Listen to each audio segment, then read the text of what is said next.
History class namin ngayon at heto na naman ako sa pagsusulat ng articles para sa school sa publication na issue sa taong ito. Huy Sab, ano yung ginagawa mo? May klase tayo ngayon, hindi ka na naman nakikinig? Bulong ng katabi ko na kanina pa ako binabantayan. Siya ang best friend kong bading na si EJ. Bantayan mo na lang ako. Kailangan kong mapasa to sa department mamaya. Sagot ko, naabala pa rin sa pagsusulat. Ay nako, sobrang talino mo kasi. Yan tuloy halos lahat ng organizations dito sa campus ay ikaw ang ginagawang editor o di kaya president. Sabi nito habang umiirap, pero nasa harap naman ang interest nito. Halos mamatay na yan kakagusto sa professor namin sa history na si Sir Claren. Fresh graduate ata si Sir at binigyan agad ng pagkakataong makapagturo. Balita ko rin ay sobrang talino kung kaya'y mabilis lang siyang matanggap sa campus namin. Sa katunayan, dito rin siya nagtapos sa pinapasukan namin. Maya-maya'y nagsigawan na naman ang mga kaklase ko.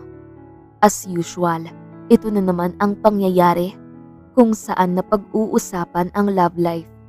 Kanina pa sila nagsasagutan kung sino talaga ang minahal ni Jose Rizal. Napailing na lang ako dahil labis na nakakatawa ang kinikilos nila. Iba din kayo, no? Kapag recitation ang tahimik niyong lahat, pero kapag usapang pakikipagrelasyon, ang tatalino niyo. Natatawang komento ni Sir Claren na ikinakilig ng mga babae kong classmate. Pati ang best friend kong si EJ ay hindi mapigilang kiligin na parang kinikiliti. Ang pogi talaga ni Sir Claren. Kung babae lang talaga ako, lugot sa akin to si Sir. Rinig kong bulong niya na ikinatigil ko sa pagsusulat. Kung hindi lang ako busy sa mga projects ko, ay siguro kanina ko pa to pinatulan si EJ. Marami naman talagang issue tungkol sa buhay pag-ibig ng ating pambansang bayani. Pero sa tingin ko, hindi natutungkol sa kung sino ang nauna, nahuli o gaano karami ang naging karelasyon niya. Naalala ko noon, sabi rin ng professor namin na maraming stages ang pagmamahal. Hindi siya naniniwala na kapag daw mahal mo ang isang tao, palalayain mo ito kapag ayaw na niya. Mahina itong natawa. Sabi niya kapag mahal mo ang isang tao, hindi mo to iiwan. Pero hindi ba marami ang sasalungat dahil magkaiba rin naman ang pananaw ng bawat isa. Para sa akin naman, parang nasa sayo yon kung paano mo patatakbuhin ang isang relasyon. Pero kapag umibig ka, siguraduhin mong maibibigay mo ang lahat para sa huli. Wala kang pagsisisihan. Siguraduhin mong sinubukan mo pa rin na ang matira sa'yo ay aral. Dagdag niya, hindi na siya nakatingin sa amin o sa libro. Ang mga mata nito'y nasa labas ng bintana. Natigil din kaming lahat, dahilan para mapatitig sa kanya. Mukha kasing may pinanggalingan lahat ng mga sinabi niya. Parang may hugot tayo sa buhay, sir ah. Sabi ng isa naming kaklaseng lalaki na palaging nagpapatawa sa loob ng classroom. Tipid na ngumiti ulit si Sir Claren bago magsalita. My ex-girlfriend died years ago. Ako ang nakipaghiwalay. Namatay siya nang hindi ko sinasabi sa kanya ang totoong dahilan. Sabi ni Sir Claren, gamit ang mga matang parang matagal nang walang buhay. Nawala ang bangayan at ingay sa loob ng classroom. Sa ganitong sitwasyon, mukhang lahat kami ay nabigyan ng leksyon na hindi porket masaya ang nakikita namin sa labas na anyo ng isang tao ay wala na itong iniindang pasanin sa loob. Kahit ako ay hindi nakapaghanda na marinig yon kay Sir Claren. Araw-araw ko siyang nakikitang nakangiti at palaging masaya. Pero ngayon, mukhang hindi lang ako ang nakakaranas ng pakiramdam na yon. Hindi man ganun kapareho ang pinagdaanan namin. pero parang nakakamatay nga ito. Umiwas si EJ nang makita kong kanina pa ito nakatitig sa akin. Alam ko kung ano ang nasa isip niya dahil lahat naman ng nangyari sa akin ay alam niya. Grabe pala pinagdaanan ni Sir Claren. Dapat ko na talaga siyang pasayahin araw-araw. Biro ni EJ. Kahit na umiiwas lang ito sa sasabihin niya sa akin. O baka ipukol niyo na lahat ng oras niyo sa usaping to ah. Tama na muna ang usaping pag-ibig. Kailangan niyo nang mag-aral dahil papalapit na ang midterm niyo. Huling sabi ni Sir Claren bago magpaalam sa amin. Mabilis na wala ang pamilyar na reaksyon ng itsura niya kanina. Para bang ang galing niya magtago ng lahat ng emosyon. Umalis na nga siya pero kaming lahat ay natigilan pa rin dahil parang kami ang mas naaapektuhan. Hindi ko naman masasabing patas na kaming dalawa sa ganung pakiramdam dahil kahit medyo kapareho kong naranasan ang nakaraan niya ay iba pa rin ang sakit at bigat ng damdamin na ibinibigay nito sa amin. Alam mo ba kanina lang nakita ko siya? Ang ibig ko sabihin, silang dalawa. Bakit ganun kabilis naman? Maliit nga talaga ang mundo at pinagsasama pa tayo dito. Naiiling na sabi ni EJ na nagpatigil sa akin. Huli niya lang napagtanto ang mga sinabi niya. Naku Sab, pasensya na. Tumigil ka nga. Hindi ko naman pinaghahandaan yan. At saka wala akong pakialam. Putol ko sa sinasabi niya. Sa bagay, ikaw naman tong ayaw nung una pero syempre, alam mo naman na hindi pa rin mawawala ang pag-aalala ko sa'yo. Ako lang kasi ang naging saksi kung paano ka naging mahina. Pero ngayon, masasabi kong naka-move on ka na nga at yun ang importante. Hindi ko lang talaga maiwasan ang sarili ko, lalo na't ang sarap nilang sugurin kanina. Papunta kami ngayon sa publication department upang magbasa ng draft articles ko.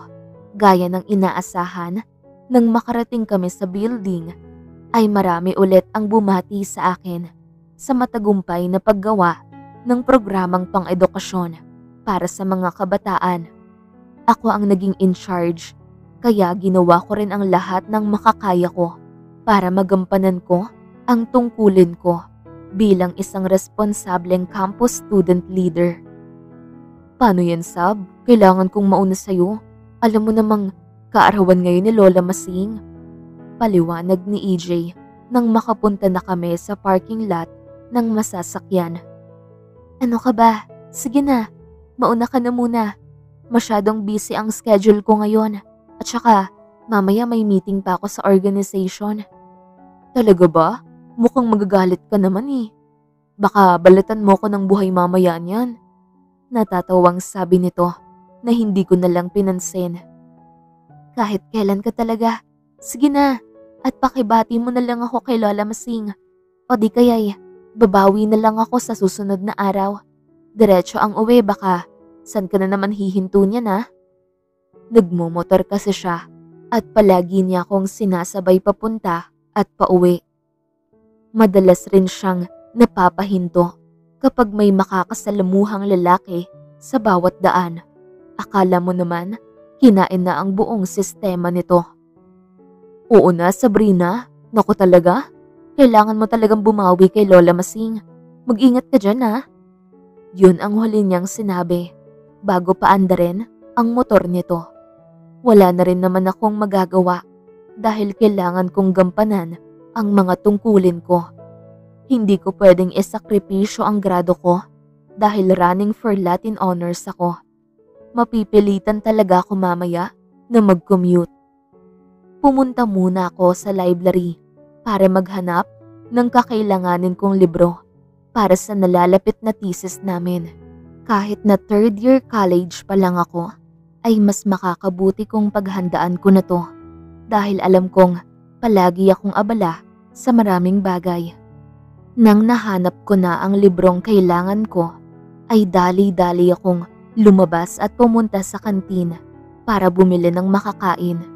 Pinili kong maupo sa bench ng campus. Nakitang-kita ang malawak na field. 6:00 pa naman ang meeting ko sa dean ng aming department. Ako kasi ang governor ng buong department, kaya kahit saan ako, lagi akong nababati ng mga nasa lower years. Habang kumakain ako, ay mahina akong binuklat ang libro para basahin ito. Maya-maya lang ay may narinig akong ingay na boses babae at lalaki. Hindi ko magawang buklatin ang panibagong pahina ng libro dahil nanginginig na ang mga daliri ko. "Babe, ano ka ba? Dito mo kukuhanan ng litrato oh." Rinig kong sabi ng babae habang humahagik-gik ito. "Sure babe, please careful." Sabat naman ng lalaki gamit ang malalim at baritono nitong boses na sobrang lamig pakinggan na madalas kong pakinggan noon. Noon pa man din, aminado naman ako na talo na ako. Hindi ko kasi inakala na pwede pala itong mangyari. Yung taong naging karamay mo, naging buhay mo, kasama mo bumuo ng mga pangarap kahit sa murang edad. Gamit ang natitirang lakas ng loob at mabibigat na paghinga, ay matapang na sinalubong ng mga mata ko ang taong bumigo ng pag-asa kong umibig muli. "Babe, saan ka nakatingin?" Rinig kong reklamo ng babae nang magtagpo ang mga mata namin ni Raisin. Hindi pinatuloy ng babae ang sasabihin niya nang mapagtanto kung saan nakatingin si Raisin. Parang nabuhusan ito ng tubig nang magtagpo ang landas naming tatlo. Ako nga ang pinangakuan, pero ibang babae naman ang pinili niya. Si Raisin Buenavista ay anak ng mayamang negosyante sa aming lungsod. Nag-umpisa ang kwento namin nung high school, nang pareho ang pinapasukan naming school. Matanda siya ng 1-year-old sa akin, kaya nung first year high school ako, ay second year naman siya. Naging manliligaw ko siya sa loob ng 5 taon at higit pa. Ang sabi niya, kahit gaano pa katagal, basta hindi ako magbo-boyfriend ng iba, ay ayos lang. Ang importante ay hihintayin niya ako. Nung una ay masasabi kong wala pa akong nararamdaman sa kanya. Minsan, iniiwas ko ang sarili sa kanya. Pero habang tumatagal, lalong lumalalim ang nararamdaman ko sa kanya. Yung akala kong hindi mangyayari, ay nangyayari talaga. Hanggang sa natutunan ko siyang mahalin ng tahimik at pasimple. Hindi ko pa rin siya sinasagot dahil balak ko sana sa kaarawan niya. Umabot ng mahigit 5 taon ang pagsasama namin bilang manliligaw ko. Naging malapit kami sa isa't isa hanggang sa hinayaan kong pasukin niya ang buhay ko. Alam niya lahat ng kahinaan at kalakasan ko sa buhay. Siya lang ang taong binigyan ko ng permisong kilalanin ang totoong pagkatao ko. Hindi ko alam na kaya niya pala yun baliwalain. Hindi ko napaghandaan dahil asang-asa ko na mahal niya ako. Dahil nung kaarawan na niya kung kailan handa ko na siyang tanggapin at mas mahalin pa ng malalim, ay doon naman niya hinaling na kumawala sa kapit ko. Doon niya hinaling sa akin na kalimutan ang lahat-lahat ng tungkol sa mga sinabi niya. Sa loob ng mahigit 5 taon, binuo ko pala siya para sa ibang tao. Dahil ngayon, mas pinili niya ang kaklase kong mas mayaman, mas kilala, at mas mapakikinabangan. Oo, mas pinili niyang mahalin ang best friend ko. Ang best friend kong itinuring ko na matalik na kaibigan. Saksi siya kung paano nanligaw si Raisin sa akin. Pero mukhang kaya niyang isakripisyo ang lahat, pati ang magandang relasyon namin para kay Raisin. "Babe, let's go?" Pangungumbinse ni Lexi nang mapansing nakatitig pa rin si Raisin sa akin. Mukhang nagdadalawang isip ang mga mata nitong tumalikod sa akin. Ako naman ay hindi makapaniwala sa tagal ng titigan namin. "Babe, Rinig ko pa rin ang boses ni Lexie na tinatawag sa Raisin. Hindi na ako nag-aksaya pa ng oras na manatili pa doon.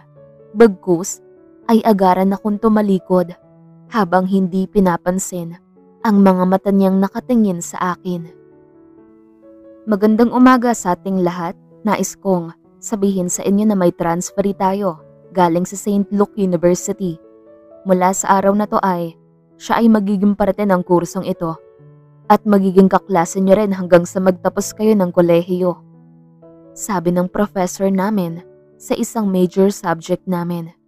Maya-maya lang ay pumasok ang medyo may katangkarang babae habang malapad na nakangiti ito. Hindi nga ako nagkakamali dahil mukhang magiging magkaklase pa talaga kami. Nag-umpisang magpakilala si Lexie Sandoval bilang pamangkin ng dean ng aming department. Manghang-mangha ang mga kaklase ko sa kanya maging ng aming professor. Ang liit talaga ng mundo. Sa isang iglap, makikita mo pa rin talaga ang taong nagtraidor sa'yo. Bulong sa akin ni EJ na nakataas ang kilay at mukhang diring-diri na makitang muli si Lexie. Sa kasamaang palad, magiging kaklase pa talaga natin ang bruha? Dagdag nito na pinanliitan ko ng mata. Napatingin sa amin si Lexie nang maghanap ito ng mauupuan. Halata sa mukha niya na parang hindi niya rin inaasahang makikita niya kami ni EJ.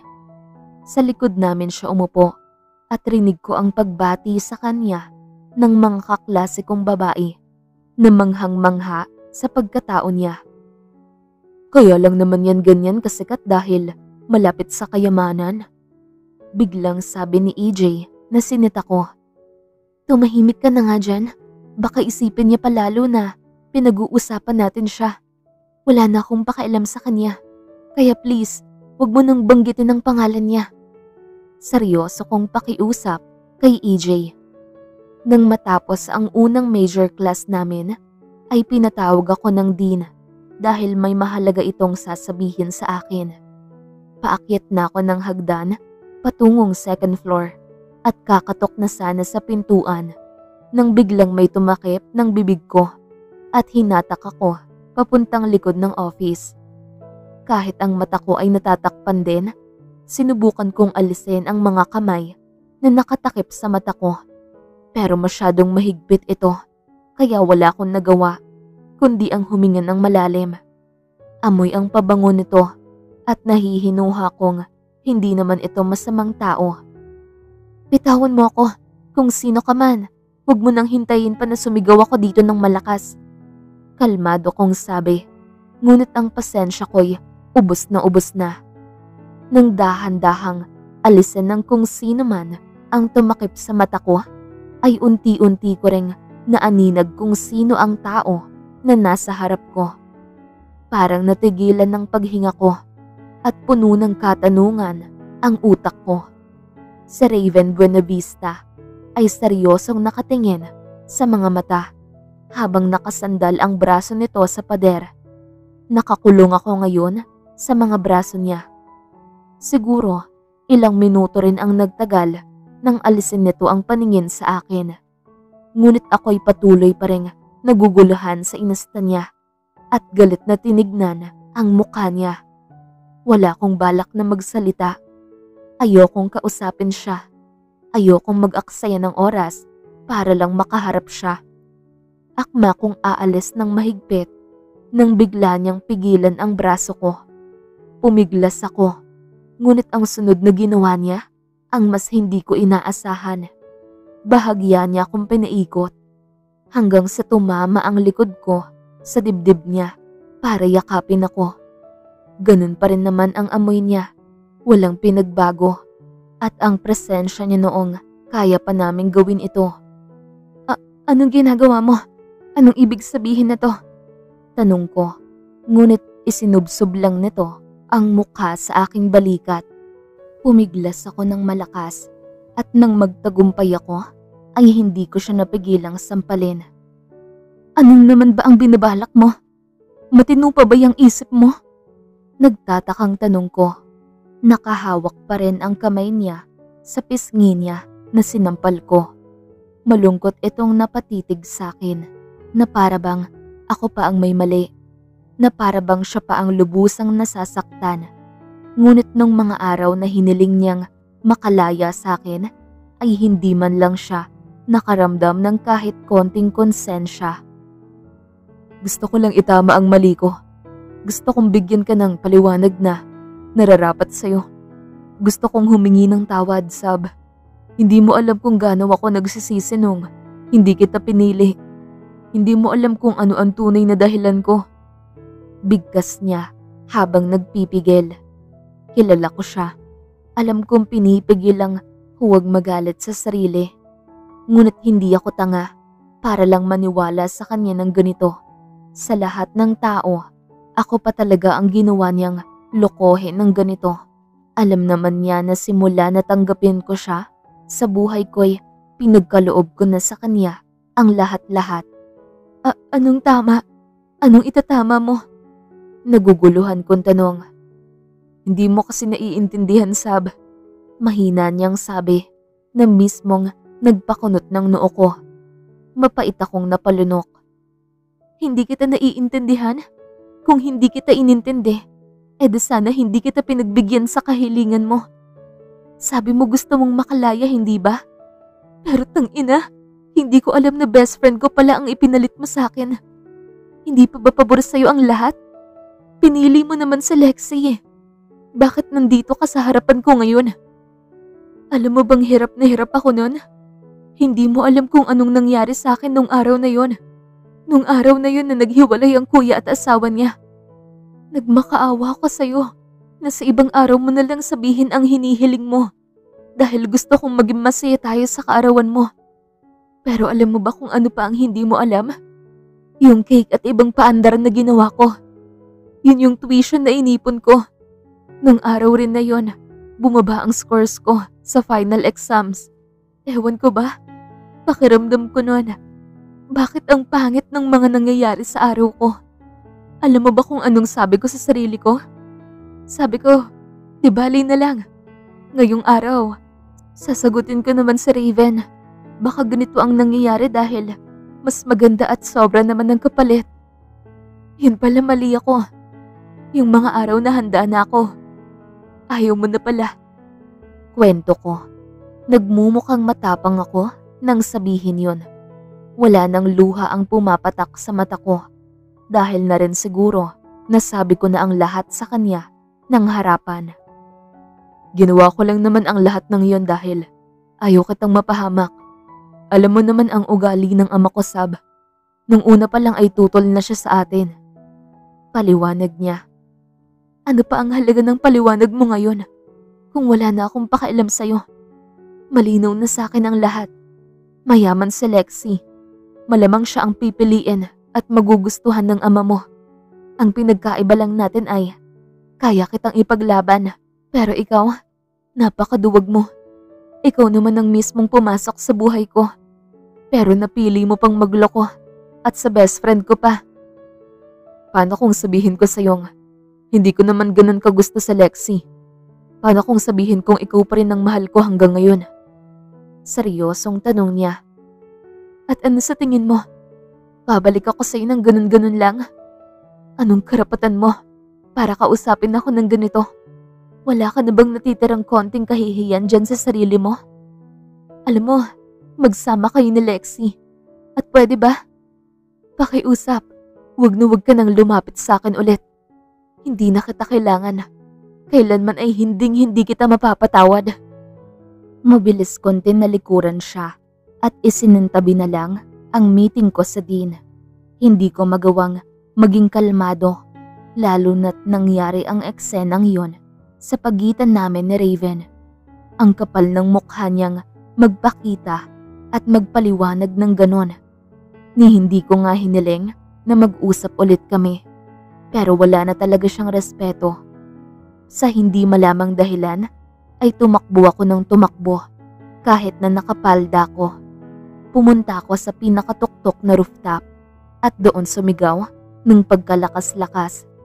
Wala na akong pakialam dahil alam kong wala namang makakarinig at makakakita sa akin. Nang makontento ako, ay hinabol ko ang paghinga ko. Maya-maya lang ay napatigil ako nang may humalakhak. "Balak mo bang magpakamatay, miss?" Tanong ng isang lalaki. Natauhan ako nang mapagtantong may ibang tao pala rito sa rooftop maliban sa akin. Kahit na wala ako sa mood, nahimasmasan ako dahil sa tawa ng boses lalaki. Mapang-asar ang boses nito. Nilingon ko ito at ganun na lamang ang gulat ko nang makita ang itsura nito. May pasa sa ilalim ng baba at may band-aid sa kaliwang mata. Medyo may kahabaan rin ang buhok nito. Dahil sa tirik na araw, nakita ko ang pagkinang ng kulay brown nitong mga mata. Nagtataka ako kung bakit hindi ko pa siya kailanman nakikita. Siguro dahil officer ako sa campus at wala akong oras sa napakaraming mukha na nag-aaral dito. "Ang alam ko bawal yan eh. Mukhang officer ka pa naman. Ginagamit mo ba yung posisyon mo para mang-istorbo ng taong natutulog dito?" Suplado nitong tanong na parang kasalanan ko pa talaga na dito siya natutulog. "Hindi mo ba ako nakikilala?" Nagtatakang tanong ko. Naningkit ang mga mata nito at binulsa ang kamay sa loob ng pantalon. Namumula rin ang labi nito at kahit na malayo, nahagip ng mata ko ang mahahaba nitong pilik mata. Kahit ang mukha nito'y maikukumpara ko sa artista.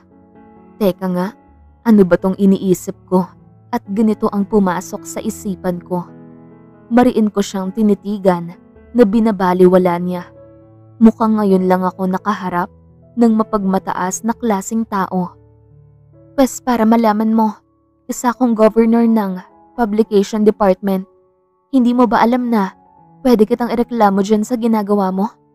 Bawal matulog dito ang bawat students. Kayang-kaya kitang gawan ng sulat sa dean para magkaroon ka ng penalty." Seryoso kong tugon. "Hindi mo yan magagawa, miss. At wala akong pakialam kung governor ka dito sa campus. Ikaw na nga tong istorbo. Ikaw pa gagawa ng gulo?" Tanong nito habang ngumingisi. "Bahala ka nga sa buhay mo. Hintayin mo na lang ang warning mo. At mula sa araw na to, hindi ka na makakatulog dito." Inis kong sabi. Tumawa lang ito ng malakas na mas lalong nagpairita sa akin. Noon, iniisip ko na kapag may mga bagay na nangyayaring hindi maganda sa akin, ay umaasa kong maganda ang kapalit. Pero ngayon, hindi na ako umaasa dahil hindi naman naging maayos ang nangyari sa akin noon. "Sigaw ka kasi dito ng sigaw. Kung namomroblema ka sa buhay mo, nandito naman ako para makinig. Di mo kailangang sumigaw." Sabi nito na kahit seryoso ang boses niya'y kinaiinis ko pa rin. Papasok na ako ng bahay nang makitang tumutungga pa rin ng alak ang kapatid ko. Kakatapos lang ng klase ko at pagod na naman ako. Mabuti na lang at nakasabay ako kay EJ. "Kuya, tama na yan. Nasaan na si Calix?" Tanong ko kay kuya. Nasa amin naman si Calix kahit na hiniwalayan ito ng kanyang asawa. Balita ko ay sumama ito sa ibang lalaki. Engineer man si kuya, pero kakapasok pa lang niya sa trabaho. Kaya hindi pa rin ganun kaginhawa ang buhay namin. "Kuya, ano ba? Wala ka bang pasok? Nasaan si Calix?" Nang hindi pa rin ito sumagot sa tanong ko, ay ako na mismo ang naghanap sa bawat sulok ng bahay. Mabuti na lang at naabutan ko itong tulog sa kwarto ni kuya. Hindi pa ganun kalaki si Calix, kaya wala pa rin siyang kaalam-alam na iniwan na siya ng nanay niya. Nang bumalik ako sa sala, ay wala nang laman ang mga bote. At kahit na umiiwas ako ng tingin, ay naaawa pa rin ako sa kuya ko. Ano bang kasalanan nito para parusahan ng ganito? Wala man akong alam sa nangyari, ay may galit pa rin sa puso ko kung bakit hinayaan ng asawa niyang masira ang pamilya nila ni kuya. "Sab, upo ka dito." Tawag niya sa akin. Wala na akong nagawa dahil hindi ko naman siya matitiis. "Pasensya na kung nagkakaganito si kuya ha," sabi nito at lasing na lasing na.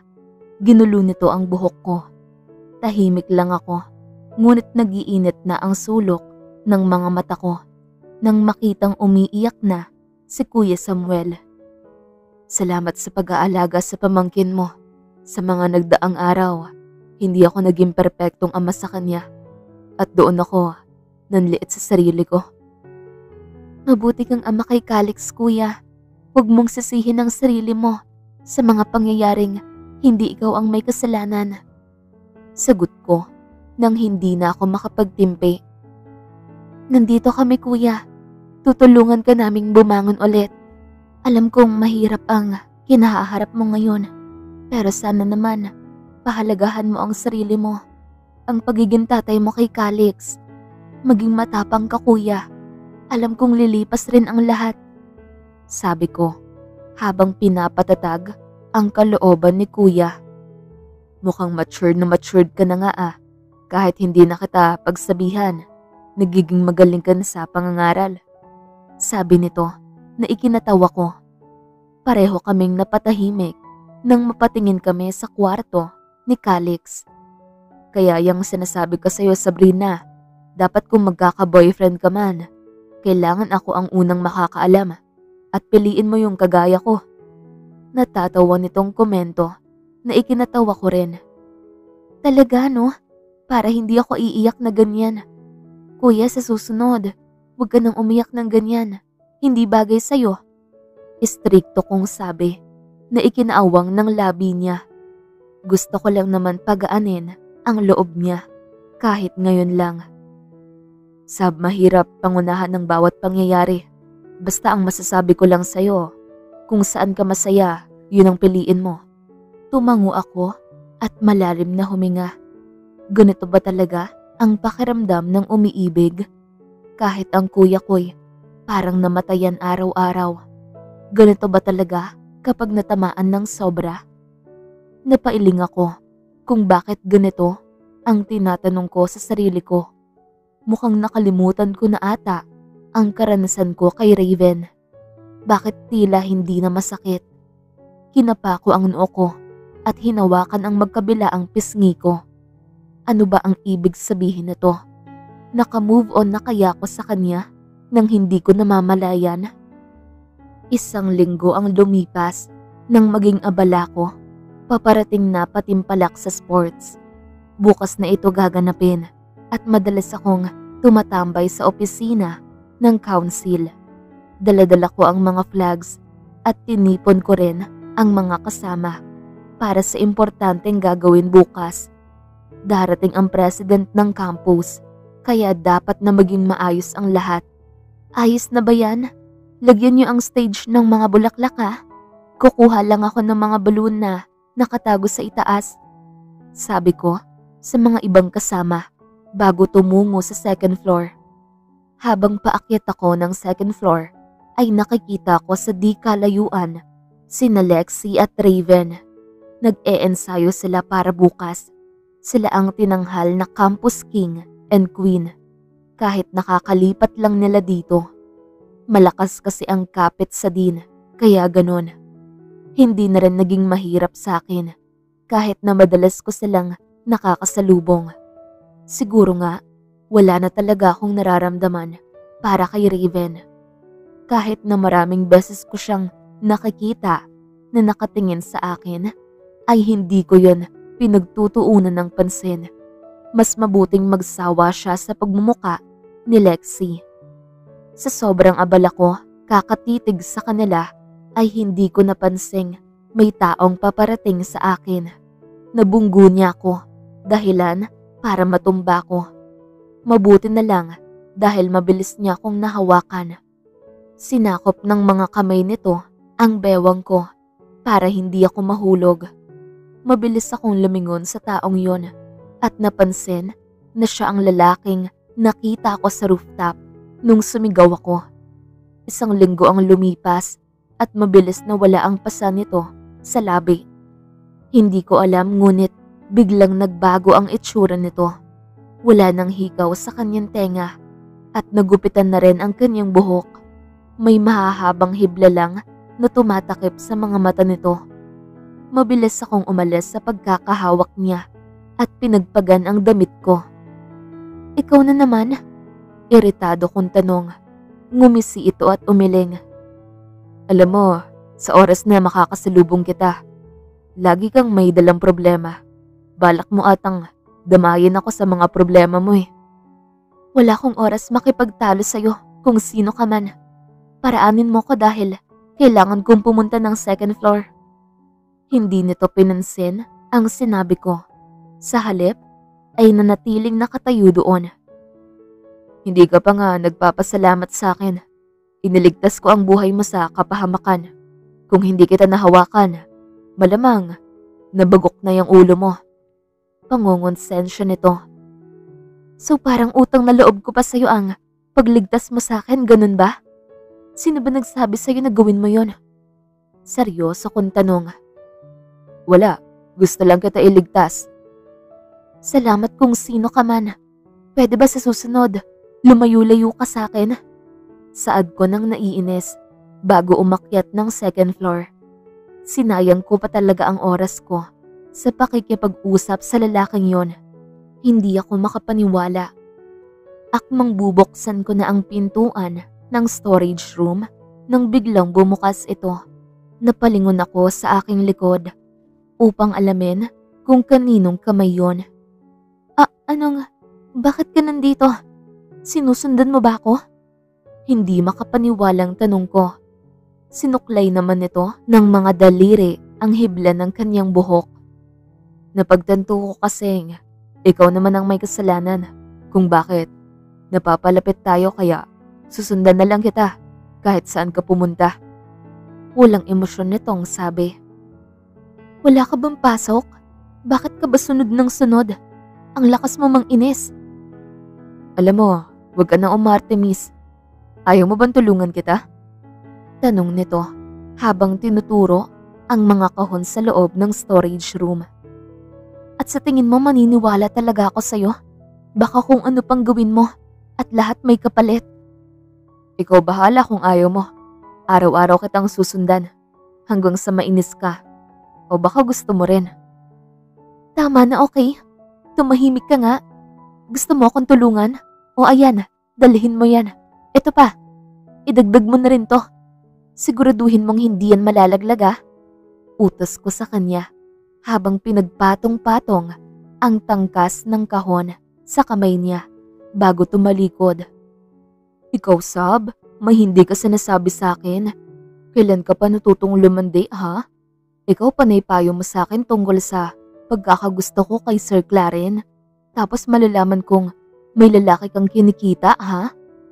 Sunod-sunod na wika ni EJ habang lumilingon sa lalaking tumutulong sa pagbibitbit ng mga kahon. Nandito kami ngayon sa stage at naglalagay ng mga bulaklak. Tinitigan ko ang lalaking tinutukoy ni EJ at napangisi ako nang makitang namumula na ang mukha nito. Ano bang sinasabi mo dyan? Hindi ako lumalandi at wala akong kinikitang lalaki. Hep, huwag mo kong kausapin ng ganyan, Sabrina. Alam na alam ko kung anong ugali mo. Kung wala kang kinikitang iba at kung walang namamagitan sa inyo ng lalaking yan, bakit ganyan ang mga ngiti sa labi mo, aber? Tanong nito at tinuro ang labi ko. Nahimasmasan naman ako sa sinabi ni EJ. Anong nakangiti?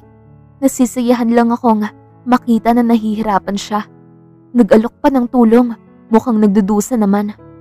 Nakangisi kong sabi. Naku, tama nga ang hinala ko. Wala na ba talagang puwang dyan si Raven sa puso mo? At paano kayo nagkakilala ng sobrang gwapo na lalaking yan? Ngayon ko lang yan napansin ha. Dahil hindi tumitigil si EJ sa pagtatanong, ay kinuwento ko na lang kung paano kami nagkita ng lalaking ito. Ano ko ba naman? Hindi mo man lang tinanong kung anong pangalan? Pambihira ka, Sab.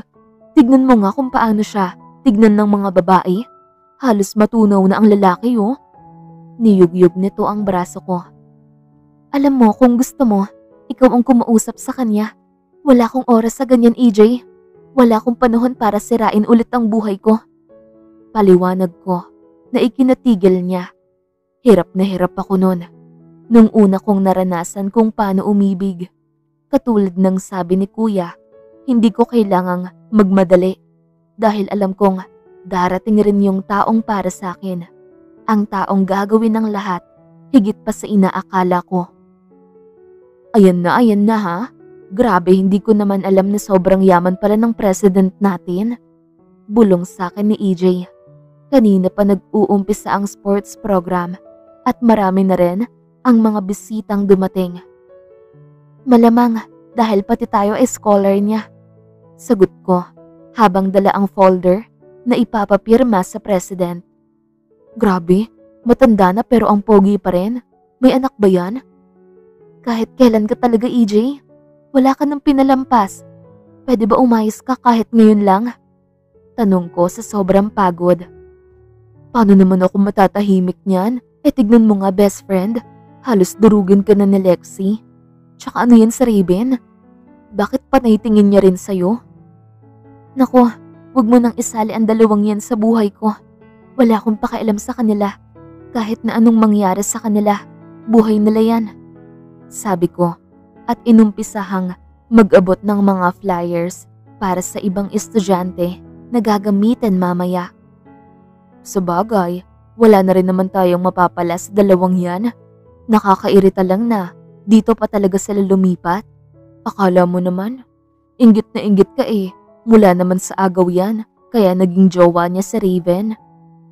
Hindi ko na lang pinansin si EJ nang magsimulang magpalakpakan ang mga estudyante. Kakatapos lang ng speech ng president at lahat ng yun ay mahalaga at makabuluhan. Ipinakilala rin si Lexi at Raven sa buong campus bilang campus king and queen.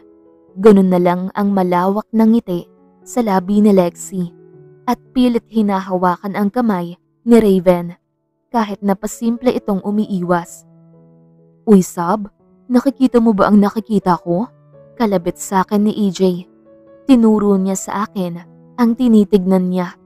Kaya napatingin rin ako doon. Nakita ko kung paano tignan ng lalaking nakita ko sa rooftop ang president ng campus. Kung ang ibang tao ay nasisiyahan sa mga sinasabi nito, ay mukhang walang gana naman itong nakatitig. Ano ba naman ang tungkol sa lalaking yan? Tanong ko. Bakit hindi mo tawagin siya at lumapit dito? Mukhang nag-iisa siya. Ikaw talaga ang maldita mo. Tinulungan ka na nga niya. Inarapan ko lang si EJ dahil naririndi ako sa boses niya. Mukhang hindi na kailangan. Lumapit naman siya sa atin. Mahinang sabi ko. Pareho kaming nakatingin ni EJ sa lalaki at nag-aabang papunta sa amin. Baka kung ano na naman ang sasabihin nito at paniwalaan ng kaibigan ko. Ngunit laking gulat na lang namin nang lagpasan niya kami. Sa ganung sitwasyon ay may kakaiba kong naramdaman. Tila ba hindi ko inaasahan kung bakit bigla kong nagtaka. Alam kong wala lang yun, pero bakit tila interesado na ako sa kanya. Ay, mukhang galit ata ang pogi na yun ha. Hindi ka man lang pinansin. Bakit? Kailangan ba niya akong pansinin araw-araw? Inis na tanong ko kay EJ. Bakit naiinis ka? Ikaw hindi ka lang pinansin ng lalaking yon? Naha-high blood ka na? Tapatin mo nga ako, Sabrina. Natamaan ka na ba? Tanong nito habang sinusundot ang aking tagiliran. Tumigil ka nga. Ewan ko sa'yo. Marami pa akong gagawin. Huwag mo nang dagdagan pa ang sakit ng ulo ko.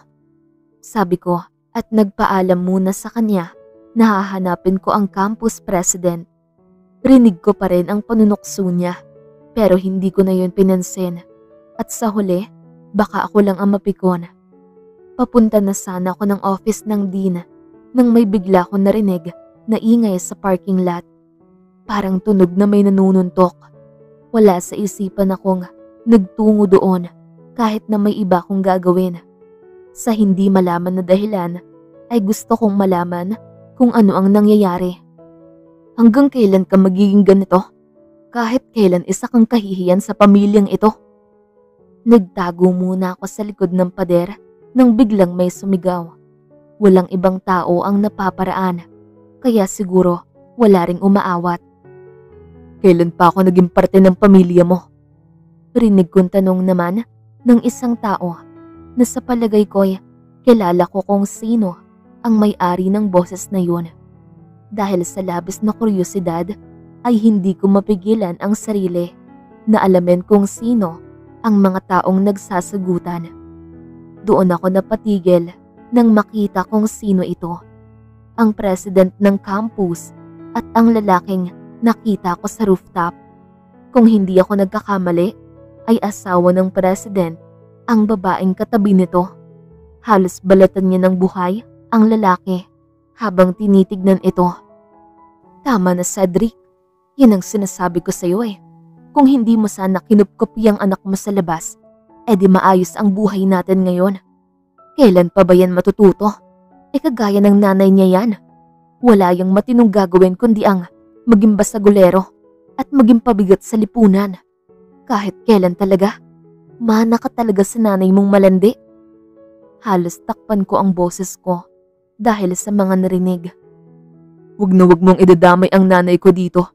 Dahil kung ikukumpara man siya sa'yo, walang-wala ka. Sa pangit pa lang na pag-uugali mo, baka sa impyerno ka pupulutin. Bastos ka na bata ka! Sigaw nito, kasabay ng isang malakas na sampal. Hindi natinag ang lalaki at dinama ang sakit na galing sa pagsampal sa kanya. Tasha, umayos ka. Nasa loob tayo ng eskwelahan. Ikaw naman, Dion. Ano pa ang pwede kong gawin sa'yo para tumino ka? Lahat ng gastos mo sa paaralan, sa akin kayo umaasa ng nanay mo. Pati mga kapatid mo, ako ang nagpapaaral. Gamot ng nanay mo, ako rin ang gumagastos. Iyan pa ang isusukli mo? Binabalaan na kita, Dion. Sa oras na, nasasali ka pa rin sa kahit anong gulo. Wag na wag mong gagamitin ang apelyido ko. Ayokong dinudumihan lang ito ng isang kagaya mo. Matigas na sabi ng presidente ng campus na ang katotohanan ay ama pala niya. Hindi ka ba nahihiya sa sarili mo? Naging presidente ka pa ng paaralan. Binuntis mo ang nanay ko at lahat ng ito ay susumbat mo sa kanya? Sino ba ang nagsabi na gusto kong gamitin ang apelyido mo? Sino ba nagsabi na gusto kita maging tatay? Simula sa umpisa ay kinamumuhian na kita. Mamatay man kami sa gutom, sinisigurado ko sa'yo na hinding-hindi ako hihingi sa'yo ng tulong. Sa'yo na yung pera mo.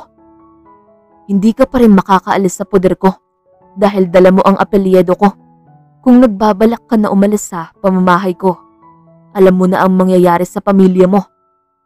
Sagot naman ng tatay niya. Hindi nakasagot si Dion nang banggitin yon ng ama niya. Hanggang sa tumalikod sila at iwan ito. Tila nawawala ito sa sarili kapag pamilya niya ang usapan. Inalala ko ang buong pangyayari at nang mapagtagpi ko ang nasa utak ko ay ganun na lang ang pagkamangha ko sa katauhan ng lalaking nagngangalang Dion. Sa madaling salita, anak siya sa labas ng presidente ng campus. Pero kahit baliktarin man ang mundo, anak pa rin siya ni Sir Cedric at may karapatan pa rin si Dion na maging parte ng pamilya niya. Hindi ko akalain na mayroon siyang pinagdadaanan sa kabila ng kalmado niyang kilos. Kaya siguro ganun na lang ang itsura niya kanina dahil labis na pinipigilan nitong magalit. Tapos ka na bang makinig sa usapan ng ibang tao? Biglang tanong niya na hindi ito nakatingin sa akin. Ganun kalakas ang pagiging mapagmatsyag niya.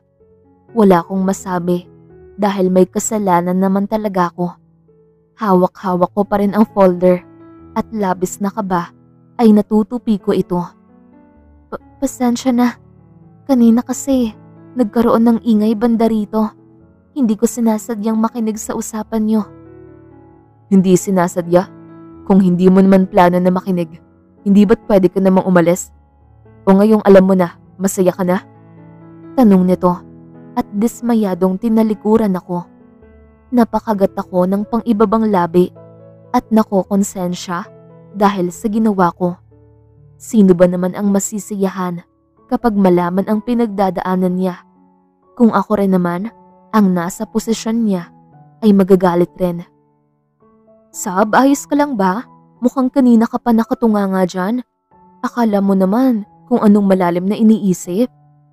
Rinig ko naman ang sabi ni EJ, ngunit mas nangingibabaw sa akin ang nangyari sa pagitan namin ni Dion. Simula kagabi ko pa iniisip kung paano makahingi ng tawad sa kanya. Pero kanina pa kami dito nakatayo sa parking lot at wala pa ring dumadating na lalaking nagngangalang Dion. Uy, kailangan ko palang mauna sa'yo, Sab. Mukhang nakalimutan mo ata na pinapatawag ako ni Sir Clarin. Sinasabi ko talaga sa'yo, makamandag talaga tong kagandahan ko. Sige na, mauna ka na. Kung ano-ano na ang sinasabi mo, pupuntahan na lang kita mamaya. Sabi ko na mukhang hindi makapaniwala na hindi ko siya pinaniwalaan. Bibigyan kita ng resibo mamaya, makikita mo talaga. Pagmamayabang nito na ikinatawa ko na lang. Maya-maya lang, habang napapatawa pa rin ako, ay hindi ko namalayan ang pagdating ng lalaking hinihintay. Nagtagpo ang aming mga titig habang nakangiti pa rin ako. Parang naninibago siya sa nakita, kaya unti-unti ko namang ibinalik ang pagtikom ng bibig ko. Sandali, hindi ko alam kung nagmamadali ka pero pwede ba muna kitang makausap kahit saglit lang? Pakiusap ko gamit ang mahinang boses. Pagod itong napatitig sa akin na parang nakukulitan na. Bakit? Hanggang dito ba naman kukulitin mo ko? Hindi ganon, kasi alam kong mali ang ginawa ko kahapon at hindi ako pinapatulog ng konsensya ko. Kaya heto ako ngayon at gusto kong humingi ng tawad sa'yo. Kaya kita hinintay dito. Paliwanag ko. Ganun naman ang tao kapag nahuli. Pero paano kapag hindi ako nagpakita sa'yo? Gagawin mo pa rin ba ang ginagawa mo ngayon? Hihingi ka pa rin ba ng tawad sa pakikinig sa usapan ng ibang tao? Tanong nito na tila doble ang balik sa akin. Diretso ko siyang tinitigan sa mata para malaman niyang totoo ang paghingi ko ng tawad. Hindi man sa ganitong paraan, pero hindi mo pa ako nakikilala ng lubusan. Kaya wag mo muna akong husgahan. Kahit hindi mo hilingin na gawin ko to, alam ko sa sarili kong may mali ako. At kahit na hindi mo man ako sinabihan kahapon ay ako mismo ang maghahanap sa'yo at magsasabi ng totoo. Sa sinabi kong yon ay hindi siya agad nakapagsalita. Sa halip ay nilalabanan rin ang titig ko. Mahangin man ngayong araw ay ramdam ko na tumutulo pa rin ang pawis sa aking noo. Dion, tawag ng kararating lang. Ang boses nito ay parang namamangha nang makita si Dion. Nang lingunin naming dalawa ay laking gulat ko nang malaman kung sino ito. Si Raven kasama si Lexi na hindi rin makapaniwalang nakatingin sa akin kasama si Dion. Wala naman sa isip ko ang umalis at hindi ko naman alam na magkakilala si Raven at Dion. Kitang-kita sa mukha ni Raven ang pagtataka kung bakit magkasama kami ni Dion. Sab, tanong niya rin sa akin. Hindi ko alam kung ilusyon ko lang yon, pero nakikita ko sa gilid ng mga mata ko ang pagdikit ng braso ni Dion sa akin. Hindi ko rin alam kung sinasadya niya ba yon o dahil gusto niyang maging malapit kay Raven. Bakit magkasama kayo ni Sab? Dito ka pala nag-aaral? Bakit ngayon lang kita nakita dito? Sunod-sunod na tanong nito kay Dion. Busy ako sa bahay. Tipid na sagot naman ni Dion. Sa bahay nila tito? Tanong nito. Sa bahay ni nanay na ako uuwi ngayon. Sagot nito. Bakit hindi kita nakita kanina? habang nagbibigay ng speech siya tito. Tanong ni Raven. Hindi naman importante yon. Pabalang na sagot nito. Tatay mo pa rin siya diyon at kung may problema ka, andito ako. Pinsan mo ko, dapat tayo ang nagdadamayan. Gaya ng sabi mo Raven, simula umpisa, kaya ko ang sarili ko. Hindi ko kailangan ng tutulong sa akin. Kahit si Raven ay nadismaya sa sagot nito. Mukhang bukal naman sa kalooban ni Raven ang sinasabi niya. Kaya siguro ganun na lang ang emosyong pinapakita niya. Ngayon ko rin nalaman na magpinsan pala sila. Wala rin namang binanggit sa akin si Raven noon. Kitang-kita ko kung paano hawakan ni Lexi ang braso ni Raven na parang awang-awa. Hindi ko rin magawang titigan siya dahil hanggang ngayon ay hindi pa rin nawawala sa isip ko kung paano niya ako lokohin. Sab, magkakalala ba kayo ng pinsan ko? Biglang tanong ni Raven, dahilan para mapatitig ako sa kanya. Babe, bakit kailangan mo pa siyang tanungin ng ganyan? Iritadong tanong naman ni Lexi. Parang bumalik ako sa nakaraan habang nakikita kung paano nila ako lokohin. Napaiwas ako ng tingin at akmang aalis na sana nang biglang magsalita naman si Dion ng mga katagang hindi ko inaasahan. She's my girlfriend. Malamang magkasama talaga kami. Parehong nagulat sina Raven at Lexi. Maging ako ay hindi makapaniwala kung bakit yun ang sinabi niya. Kanina lang nag-aaway kami at hindi nga kami nag-uusap. Tapos ngayon, sasabihin niyang girlfriend niya ako? Kailan pa? Hindi makapaniwalang tanong ni Raven. Huwag mo nang alamin, Raven. Hindi mo ba nakikita? Busy ako sa girlfriend ko. Tara na. Tanong nito at wala sa sarili akong napasunod sa kanya dahil hinawakan nito ang kamay ko. Bakit mo yun ginawa? At kailan mo pa ako naging girlfriend? Tanong ko matapos niya akong kaladkarin pupunta sa gitna ng campus gym. Ikaw na nga ang tinutulungan. Ayaw mo pa? Tsaka sino ba ang unang nauna? Kung hindi mo sana ako kinausap, edi sana hindi ko nasabi yun. Kahit na, hindi mo naiintindihan at wala kang alam. Ngayon naman ako ulit ang hihingi ng tawad sa'yo. Binabaliktad mo lang ang sitwasyon eh. Ano bang problema mo? Pinsan ko lang yung sinabihan ko. Napapikit ako dahil sa paliwanag niya. Hindi mo nga kasi naiintindihan. Ayokong makausap ang taong yun at mas lalong ayokong malaman niya ang mga bagay na tungkol sa akin. Mariin ang pagkakasabi ko. Sige, bakit hindi mo ipaliwanag ng maintindihan ko? Hamon nito sa akin. Habol ko ang hininga nang akala mo na may tumakbo. Pero ang totoo, ayokong balikan pa ang nakaraan. Siguro naman, maibabahagi mo yun sa akin ngayon. Kasi ako, personal kitang tinanong. Dahil ayoko sa lahat na hindi binibigyan ng respeto ang ibang tao. Seryoso ang muka, pati ang boses nito. Napaubo ako kahit walang bumabara sa lalamunan ko. Pag-uwi ko sa bahay, mamaya, tatanungin ko na naman ang sarili ko kung bakit ganito na naman ang nangyayari sa araw ko. Sa Raven, naging manliligaw ko siya mahigit sa 5 taon. Sasagutin ko na sana siya sa kaarawan niya.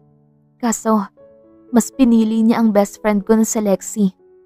Sa madaling salita, niloko ko ng pinsan mo at ng best friend ko. Kaya ayokong pag-usapan pa ang tungkol sa kanila. Dahil ayokong maalala na nagtiwala ako sa mga tao na hindi naman dapat. Sa huli, ako ang naging masama at naging kaawa-awa. Sabi ko, gamit ang peking ngiti. Magmula nang sabihin ko yun sa kanya, hindi ko inakala na mas mapapalapit kami sa isa't isa. Pinanindigan niya ang sinabi niya kay Raven na girlfriend niya ako. Naging malapit kami sa isa't isa na kahit ayoko sanang magpapasok ng ibang tao sa buhay ko, ay ginawa ko. Simula nang lokohin ako ng best friend at manliligaw ko, ay nangako ako sa sarili kong hindi na ako kikilala pa ng ibang tao. Kahit sa mga pinagdadaanan ng kuya ko, ayoko ring makita ang sarili ko balang araw na ganon. Hinayaan ko siya. Hinayaan ko siyang alamin ang pagkatao at buhay ko. Hanggang sa dalhin ko siya sa bahay at ganon rin ang ginawa niya nang ipinakilala niya ako sa nanay at kapatid niya. Hanggang sa lumipas ang 1 taon at nalalapit na ang pagtatapos namin sa college, ay doon siya nagtapat sa akin ng kanyang damdamin. Sa loob ng mahigit 1 taon na naging malapit kami sa isa't isa, ay nasabi kong iba siya sa lahat at malayong malayo siya sa pinsan niyang si Raven. May mga pagkakataon rin na gumagawa ng paraan sa Raven na mag-usap kami at paulit-ulit na sasabihing may nararamdaman pa rin siya sa akin. Pero hindi ko yan kailanman binigyan ng pansin dahil maliban sa kasintahan na niya ngayon si Lexie, ay mas nangingibabaw ang pakiramdam na binibigay sa akin ni Dion. Naghihintay ako ng sagot mo. Wika nito gamit ang maamong mukha matapos magtapat ng tunay na nararamdaman nito. Niyugyug ni EJ ang braso ko habang daladala ang mga medals ko.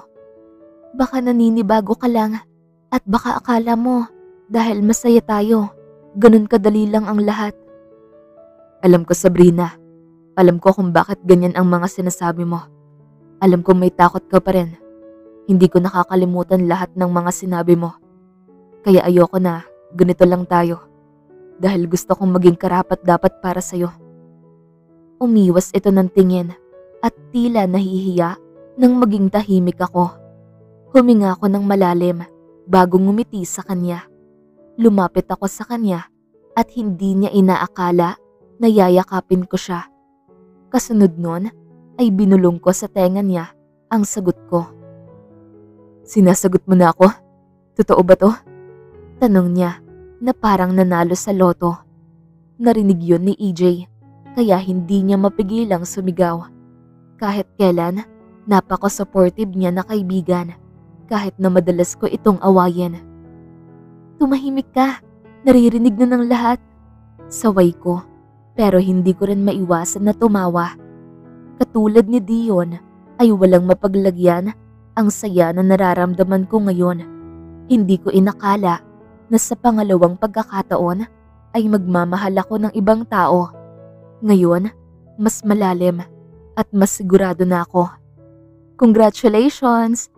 Sunod-sunod na sigawan ng mga kamag-anak ko. Congratulations, Sab. Proud talaga ako bilang kuya mo. Sabi naman ng aking kuya habang karga-karga si Calix. Tama na muna kayo dyan, Sab. Halina kayo ng kuya mo at pagsaluhan na natin tong pagkain. Siya nga pala, nasan ang matalik mong kaibigan at si EJ? Tanong ni nanay sa akin na parang nanunukso. Hindi pa ako nakakasagot at biglang may pumarada na itim na sasakyan sa tapat ng aming bahay. Wala kaming ideya kung kanino yon. Pero nang lumabas si EJ sa pintuan, ay agad akong napailing. Lumabas rin si Dion at sa gabing ito ay mas nadagdagan ang pagiging gwapo niya. Hindi ko akalain kung gaano siya kagwapo dahil walang kapantay ang mukha nito. Magandang gabi po, tita. Bati ni EJ kay nanay. Ganun na rin sa kanila ni kuya.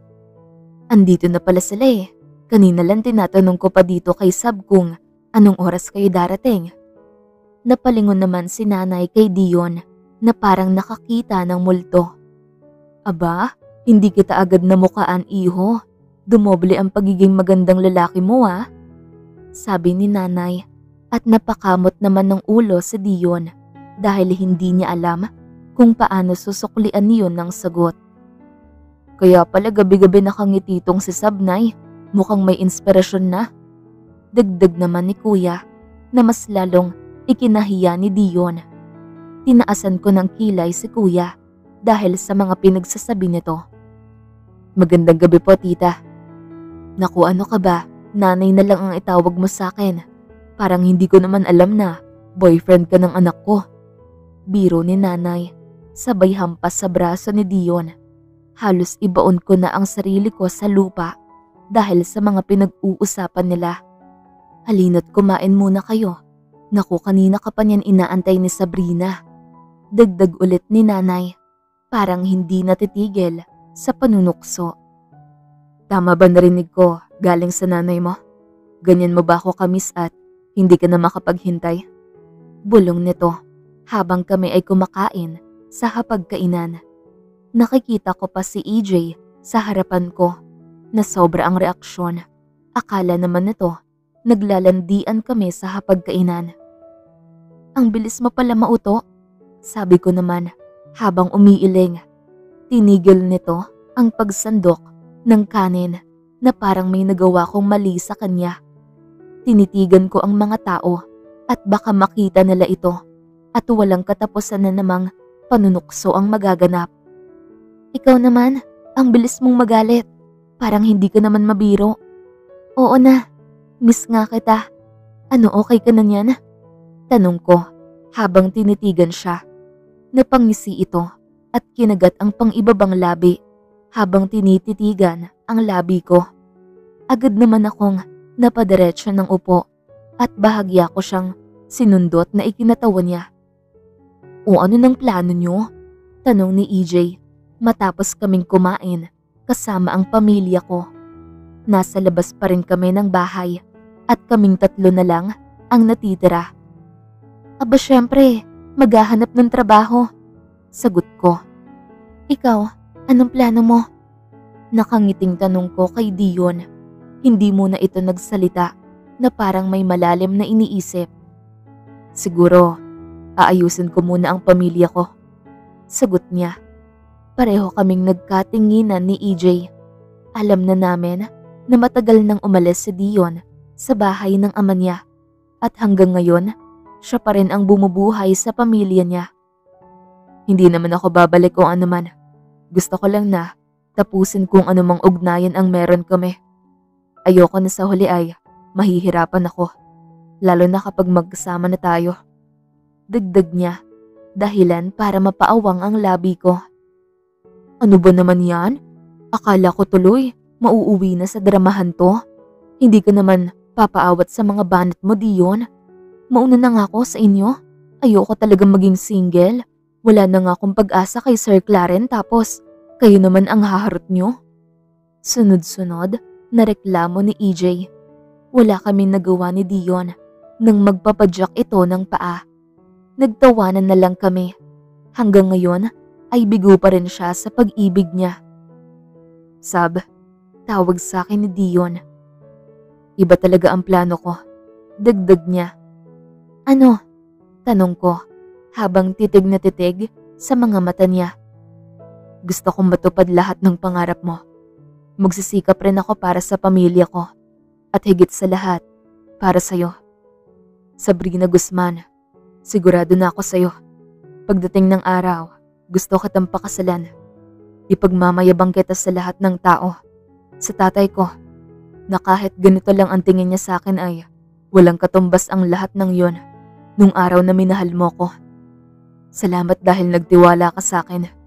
Gusto kong malaman mo kung gaano ako nahihirapan kapag nakikita kitang nasasaktan.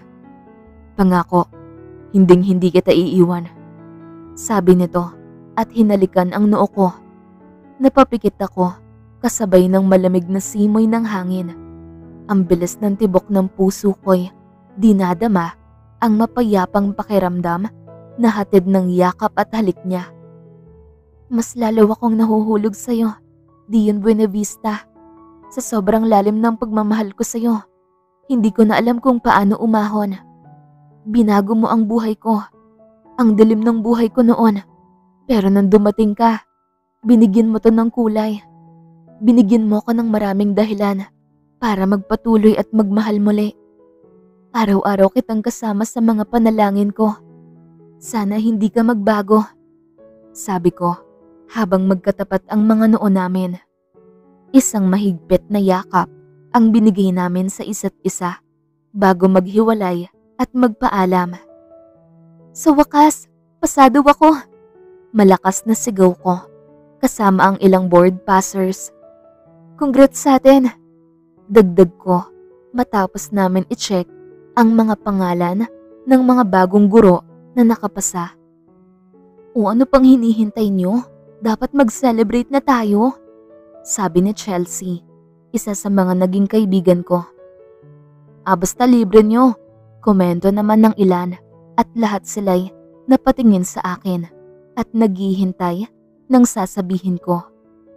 Nako, hindi ko pa natatapos ang sasabihin ko'y alam na nila ang mangyayari. Huwag mo nang ituloy pa yung sasabihin mo, Sabrina. Alam na namin yan, sabi ni Chelsea habang umiiling. Napatawa na lang ako. Akala mo naman, mga walang jowa ang mga ito kung makapag-night party. Madalas kasi akong hinahatid sundo ni Dion kapag pumupunta ako ng review center at nagpatuloy yon sa loob ng 3 buwan bago ito nagpaalam sa akin na kailangan niyang pumunta ng ibang bansa dahil may mahalagang bagay na ibinigay sa kanya. Nagtapos siya sa kursong engineer at nakapasa rin siya. Isa siya sa naging top-notcher, kaya ganun na lang kabilis ang mga biyaya at oportunidad na natatanggap niya. Nung una, ayaw niya, pero nung pinilit ko siya ay wala siya nagawa. Alam kong gusto niya rin ito at isa ito sa mga pangarap niya. Kayo talaga, akala niyo naman nandito. Gusto ko lang siya makausap mamaya sa telepono. At saka, malayo-layo rin kasi ang apartment ko sa inyo. Kung hindi niyo ako mahahatid mamaya, kayo ang sisisihin ko. Sabi ko, mukhang wala naman silang magagawa dahil ayaw rin naman nilang mangyari yon. Aba, nanakot ka pa talaga, Sabrina? Sige na nga, alam naman namin na mahalaga sa'yo at nire-respeto namin yan. Mag-iingat ka na lang, okay? Maging masaya ka ngayon. Tama yan. Piliin mo kung saan ka magiging masaya ngayon. Napangiti ako ng malawak sa sinabi ni Chelsea. Kumaway ako sa kanila nang unti-unti silang umalis at sumakay ng taxi. Hinapa ko naman ang cellphone ko sa bag dahil excited akong makausap si Dion at masabi sa kanya ang magandang balita. Alam kong kagaya ko ay matutuwa rin siya. Maliban kasi riyan, may naikwento sa akin si EJ kagabi na balak raw ni Dion na umuwi ngayon para sorpresahin ako. Nadulas pa ito nang banggitin nito sa akin ang sekreto nilang dalawa. Sabi niya, magpo-propose daw si Dion sa akin sa araw na uuwi siya. Hindi ko alam kung malulungkot ako dahil sinabi agad yon ni EJ o matutuwa dahil yun naman ang isa sa pangarap ko. Magkahalong kaba at saya ang nararamdaman ko ngayon. Kailangan kong paghandaan ang araw na to. Gusto kong maramdaman at malaman niya na kahit malayo pa to, handang-handa na akong matali sa kanya. Hinahagilap ko pa rin ang cellphone ko sa bag habang nakangiti nang bigla kong nakarinig ng boses. Sab, sa bilis ng pangyayari ay agad akong natigilan habang habol ang hininga ko. Ang boses na to, alam na alam ko kung sino ang nagmamay-ari nito. Dahan-dahan akong napaangat ng tingin at malawak na napangiti habang nakatitig sa nakatayong lalaki. Tinakbo ko ang layo ng pagitan namin at mahigpit siyang niyakap. Sinubsob ko ang ulo ko sa balikat niya at gaya ng nakasanayan ay alam na alam ko pa rin ang amoy niya.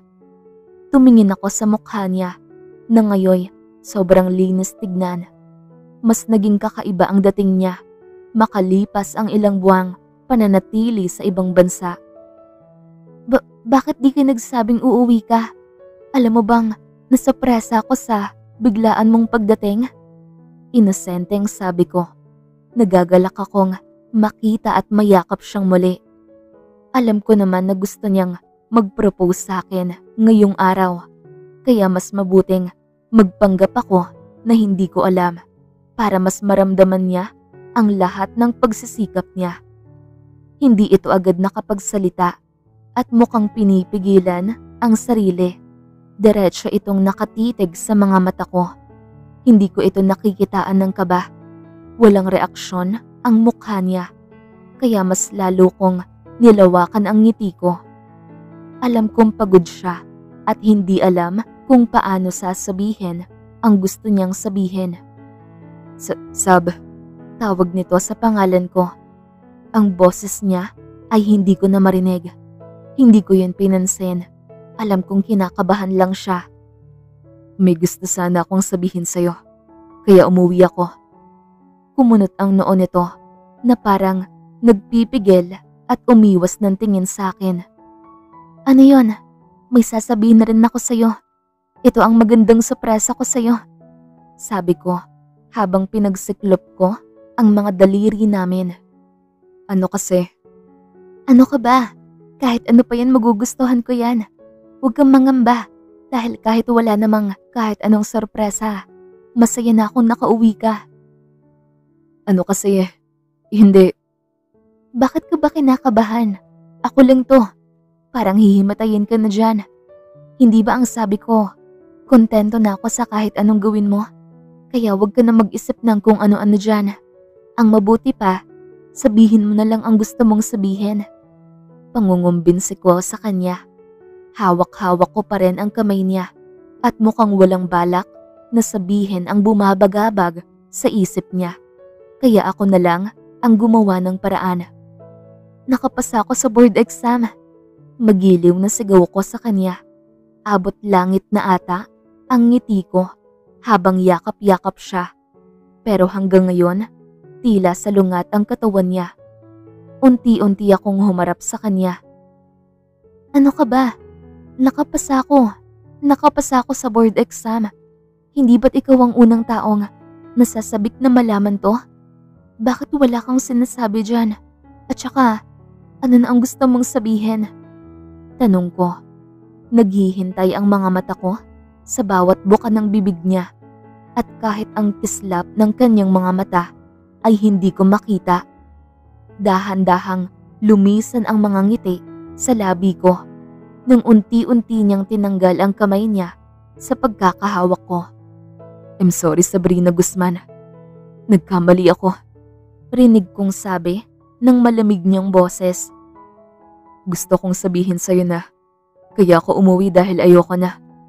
Nahihirapan na ako. Akala ko ganun kita kamahal. Ngunit nagkamali pala ako.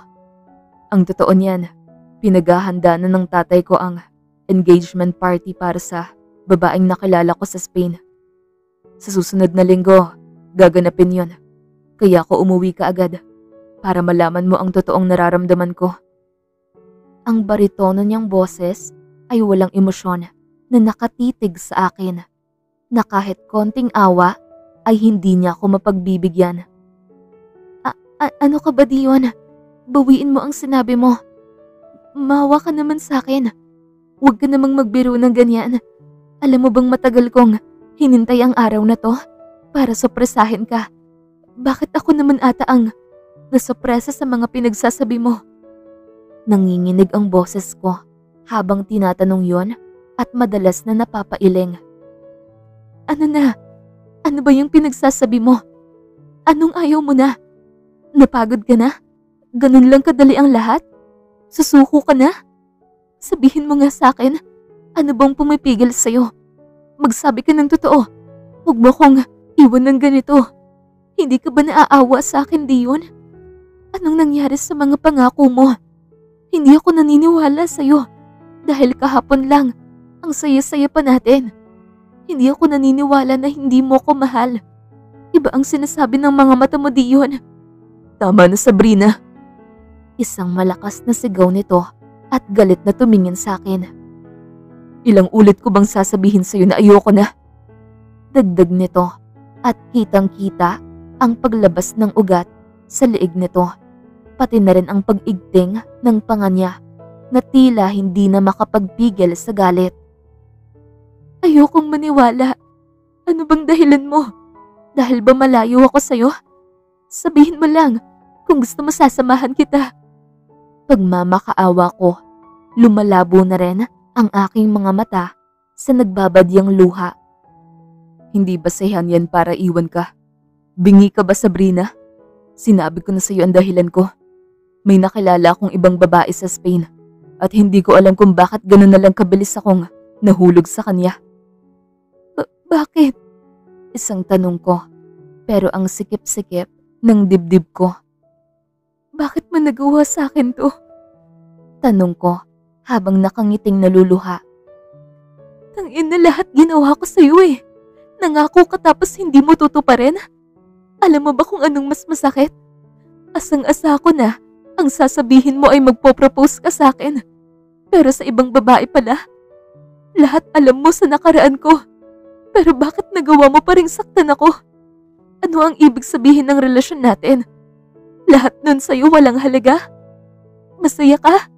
Masaya ka bang nakikita akong ganito? Tanong ko habang humihikbi at sinusuntok ang dibdib niya. Mahigpit niyang pinigilan ang mga kamay ko at walang pakialam habang ako'y umiiyak. Bakit? Tanong ko sa pangalawang pagkakataon. Ngayon, naging kalmado na ako. Simple lang. Hindi ko na nakikita ang sarili ko na mamahalin ka pa. Mapait akong napangiti habang nakatingin sa kanya at hinahayaan ang pagbagsak ng mga luha sa aking pisngi. Mas lalong masakit para sa akin na makitang gusto niyang sumuko na ako. Pero paano ko? Natatawang tanong ko habang umiiyak. Nakita kong napangisi siya at tila naiinis na dahil sa paulit-ulit kong tanong at pagmamakaawa. Kaya mong mabuhay nang wala ako. Maaari kang magmahal ng iba at hindi ako. Maniwala ka sa akin. Makakakita ka rin ng taong mamahalin ka gaya ng pagmamahal na binibigay mo. Ang galing mo naman. Pinaasa mo ko sa taong pagsasama natin. Tapos sasabihin mo to sa harapan ko? Alam kong nagpapanggap ka lang. Hindi ikaw to. Alam kong mahal mo pa rin ako, Dion. Matigas na sabi ko. Gaya ng sabi ko, nagsinungaling ako sa'yo. Niloko kita dahil pinaniwala kitang mahal kita. Pero ang totoo, hindi kita tunay na minahal. Hanggang ngayon ba desperada ka pa rin? Ikaw ang maawa sa akin. Dahil pinagpipilitan mo ang sarili mo sa akin. Kahit ilang ulit kong sabihin sa'yo na ayoko na. Walang awang sabi niya. Sana habang buhay mong maalala na hindi ka naging sapat para sa akin. Ngayon nakita ko na ang babaeng mas karapat dapat para sa akin. Mas malayo ang mararating ko kapag siya ang pakakasalan ko. Isang malakas na sampal ang binigay ko sa kanya nang sabihin niya yon. Napatango ako sa sinabi niya kahit na hindi ko na gaanong nakikita siya. Sana tama yung desisyon mo. Isa kang manluloko. Mas masama ka pa sa pinsan mong si Raven. Sana hindi na kita nakilala. Sana maging masaya ka. Itinapon ko sa mukha niya ang singsing na binigay niya sa akin. Huwag na huwag ka nang magpapakita sa akin kahit kailan. Mula sa araw na to, kinamumuhian kita. Kung aalis ka, huwag na huwag kang babalik. Sabi ko sa kanya at tumalikod para iwan siya. Katulad ng inaasahan, hindi siya naghabol. Hindi niya ako pinigilan. Hinayaan niya akong umalis ng ganun-ganun na lang. Baka nga hindi para sa akin ang salitang pag-ibig dahil kahit ilang beses kong sinubukang magmahal, kusa akong iniiwan. O baka hindi lang talaga ako yung tipo ng tao na pipiliin habang buhay. Sana nga, darating ang araw na makakaya kong tumayo ulit. Siguro, hindi ganun katindi ang pagmamahal na pwede kong ibigay. Pero alam ko sa sarili kong naging totoo ako sa nararamdaman ko. Good morning, class. Ipagpapatuloy ko na lang ang ating topic kahapon. Kagaya ng sabi ko, kailangan yung mag-research ng mga magagaling na manunulat sa larangan ng literatura at ang kanilang nagawa. Meron ba sa inyo ang makakapagbahagi ng kanyang assignment? Tanong ko sa mga estudyante ko. 6 na taon na ang lumipas at naging buhay ko ang pagiging guro. Isa akong professor sa isang campus, malayo sa dati kong pinag-aralan. Akala ko, hindi ko matutupad ang pangarap ko, pero nang makasalubong ko noon si Sir Claren, ay isa rin siya sa mga taong naniniwala sa aking potensyal. Parang kailan lang ako pa yung estudyante at guro ko si Sir Claren. Ngayon naman, isa na akong ganap na guro at mahal na mahal ko ang trabaho. Ito ang naging sandalan ko at natutuwa kong magpatuloy sa buhay dahil sa pagtuturo. Isang maputing babae ang nagtaas ng kamay. Bahagya nitong inayos ang malaking salamin na suot niya bago basahin ang sinulat nito sa kanyang notebook. Ma'am, isa po sa mga nakalap ko ay si William Shakespeare. Isa po sa mga sikat na nasulat niya ay ang librong Romeo and Juliet. Isa ito sa mga libro na nag-iwan ng malalim na emosyon sa mambabasa dahil nauwi sa trahedya ang buhay ng dalawang taong nagmamahalan. Sabi nito, pumalakpak naman ako at ang ibang kaklase niya bago magbahagi ng aking sariling pananaw. Alam nyo, ang librong Romeo and Juliet ay maraming aral na pwede niyong matutunan. Tanda ko pa ang isa naming professor noon sa history na si Sir Claren. Sabi niya, parang nasa tao na yon kung paano nila patatakbuhin ang isang relasyon. Pero kapag umibig ka, siguraduhin mong maibibigay mo ang lahat sa huli para wala kang pagsisisihan. Siguraduhin mong sinubukan mo pa rin na ang matira sa'yo ay aral. Sabi ko nang nakangiti habang inaalala ang sinabi ni Sir Claren. Ang librong Romeo and Juliet ay hindi man ganun kaganda ang wakas, ngunit ating nasaksihan kung ano ang pwedeng gawin ni Romeo at Juliet sa ngalan ng pag-ibig na kahit buhay nila ay kaya nilang ialay sa isa't isa. Dagdag ko, anong pangalan mo, iha? Tanong ko sa estudyante ko. Venice po, ma'am, sagot nito ng magalang. Kay gandang pangalan, kagaya ng mukha mo. Nakangiti kong wika. Lahat ng kaklase niya ay sumang-ayon. Ngunit labis lang akong naninibago sa lalaking nakaupo sa pinakadulo. Alam kong estudyante ko siya, pero madalas siyang wala at hindi rin aktibo sa klase. Pero ngayon, mukhang titig na titig siya sa nakatayong si Venice. Sino pa sa inyo ang gustong magbahagi? Alam kong marami na sa inyo ang may karanasan tungkol sa mga iba't ibang kwento na nabasa niyo sa libro. Nang walang nakasagot, ay naisipan kong tawagin ang lalaking estudyante ko na nasa dulo nakaupo. Mister, ano nga ulit ang pangalan mo? Tanong ko nang makalapit ako sa kanya. Katulad ng kahapon, tila nakikita ko sa kanya ang pagkatao ng isang taong matagal ko nang kinalimutan. Minsan pala sa buhay, may mga bagay na nagpapaalala sa atin ng mga taong matagal na nating binaon sa limot. At kung hindi man natin yun gusto, ay hinahayaan na lang natin bumalik ang mga nakalipas na nakaraan. Jacob, miss, tipid na sagot niya. Tinanguhan ko naman ito at maging ang mga kaklase niya'y nakatingin sa kanya. Jacob, pwede bang magbahagi ka ng nakikilala mong manunulat at ang kanilang estilo sa pagsusulat? Maaari mo ring ibigay ang iyong pananaw tungkol sa akda. Nakatayo ito at seryosong nakatitig sa akin. Maganda po ang librong Romeo and Juliet, ngunit may pagkakataong pareho silang naging duwag. Maraming beses sana na pwede nalang ipaglaban ang pag-ibig nila, ngunit dahil sa pamilya ay hindi nila kayang panindigan ang isa't isa.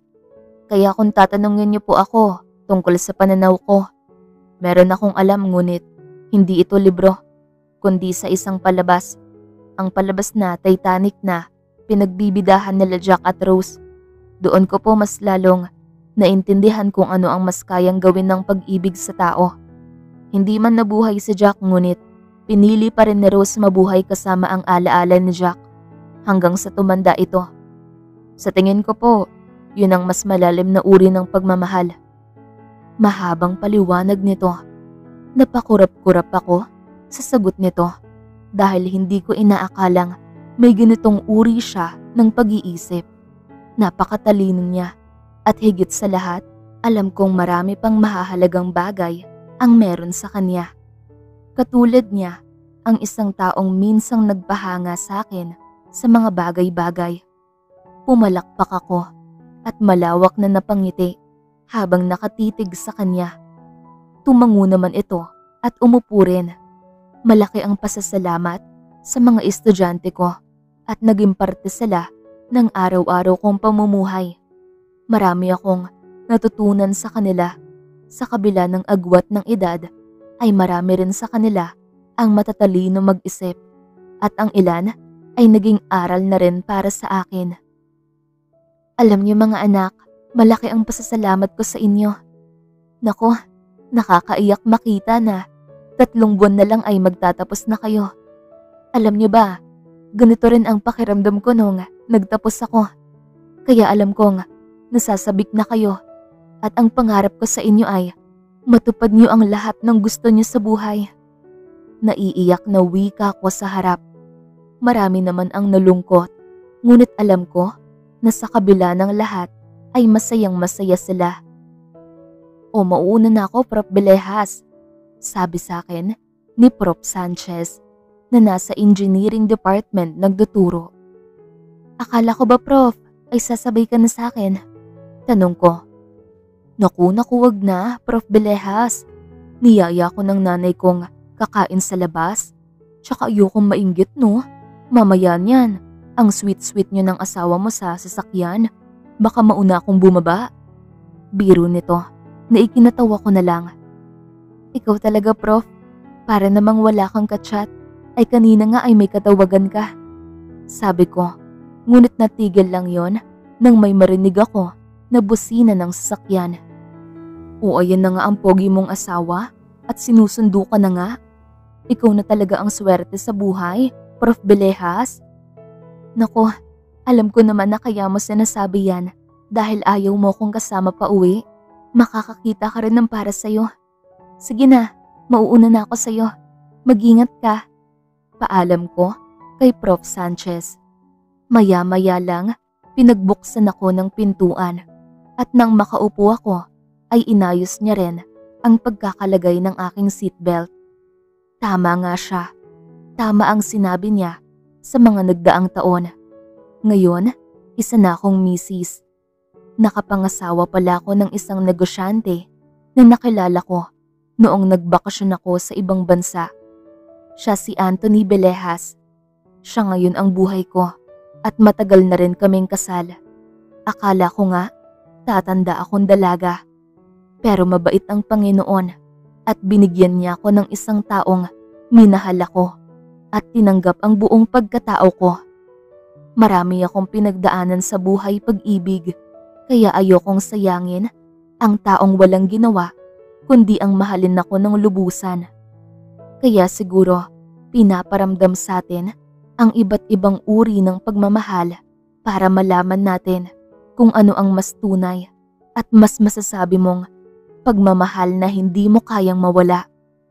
Sabi nga nila, magmahal ka ng magmahal hanggang sa mahanap mo ang tunay na uri ng pagmamahal. At kay Anthony ko yun pwedeng ibigay. Kaya nung inalok niya na ako ng kasal, agad akong sumang-ayon. Hindi dahil kailangan ko para magkaroon ng asawa, kundi yun dahil natutunan ko siyang mahalin. Kung babalik man ako sa nakaraan, alam ko naman sa sarili ko na kahit baliktarin man ang mundo, may isang lalaking nagbigay sa akin ng maraming katanungan at pag-unawa kung paano magmahal ng tunay. Siya yung masasabi kong minahal ko na pawang akala lang. Minahal ko siya at masasabi ko rin na siya ang aking greatest love, pero hanggang doon lang yon. Kamusta ang araw mo, mahal?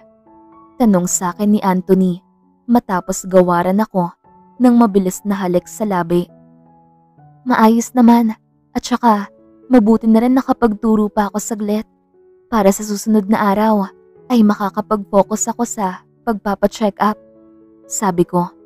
Malawak naman na ngumiti ang asawa ko habang maingat na nagmamaneho.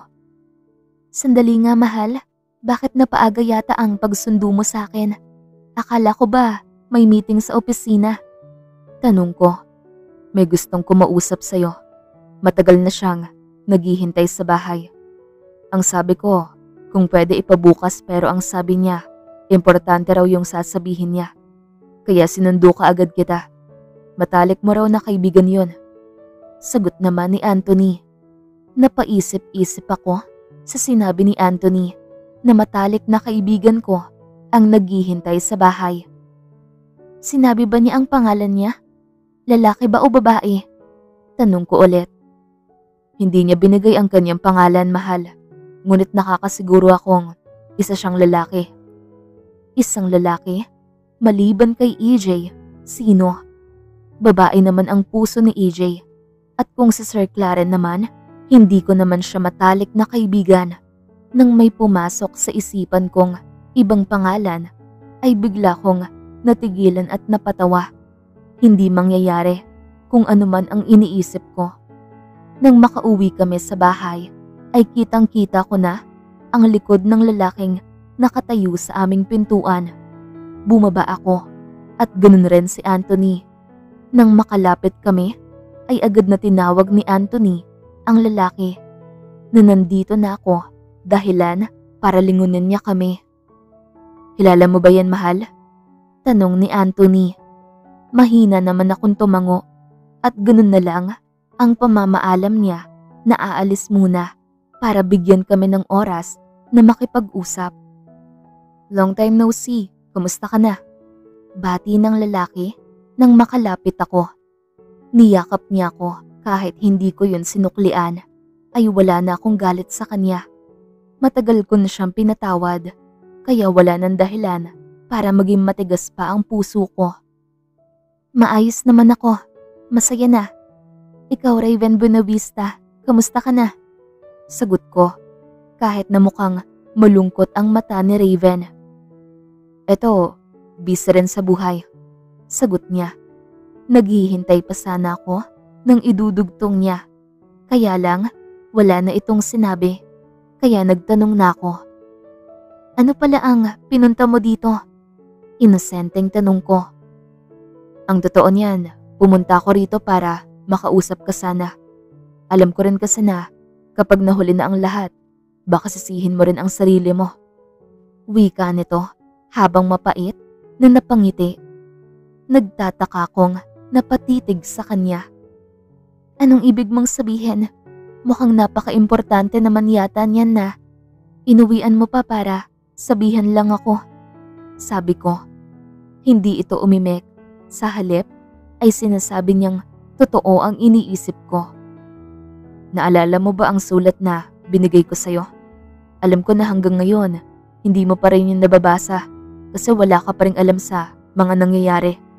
Maraming taon na ang nakakalipas at ang taong nagbigay nun sa'yo ay naghihintay na rin na basahin mo sa bawat paglipas ng taon. Hindi ko maintindihan kung bakit ganun na lamang kabigat ang emosyong binibitawan ni Raven.